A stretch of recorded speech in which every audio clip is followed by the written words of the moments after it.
Seni dün yürek sorudu, soru yaşu vaqtım. Sensiz kızıksız dünyan ahli bağıtım. Bize ayrı salan eller guğrasın. Gözlerim durolga olsa himme ulo guğrasın.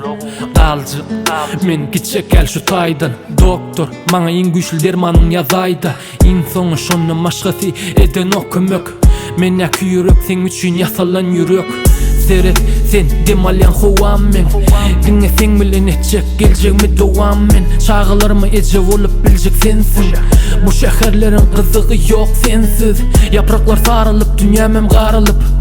Duvamlı ayrılık dur bizden arılıp. Mekir yüz ağaçlar kurşan iken taşımız. Sensiz yeke soğudum men edil taşığız. Yok bugün kuy sesemem yok bugün. Yokluğun deli eder yokluğun beni. Yok bugün İstesemem yok bugün. Yokluğun deli eder yokluğun beni.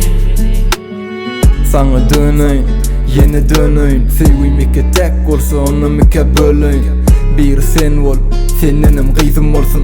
İkinizin birekten qabanırıp söyleyin. Ucuğun özüyüm, kapısı yok. Seni yitiraysan baktı ikilenç tapasım yok. Sen bilen şundan baktı men gülyak gönüm. Sen bilen bu gönün kapası yarası yok. Sen bilen varsın düğünüm, sen bilen ertir.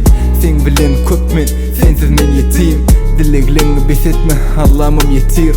Bugün sevgilin men, maşgalan ertir. Gel tizip karaşanın bilyan bal. Yüreğin eciz, ellen pamuk yali. Şu at yanında yokluğumu bağışla. Kuy sen baktın açsınla, gelerime karıştı. Yok bugün kuy sesemem yok bugün. Yokluğun deli eder yokluğun beni. Yok bugün İstesemem yok bugün. Yokluğun deli eder yokluğun beni. Yok bugün kuy sesemem yok bugün. Yokluğun deli eder yokluğun beni.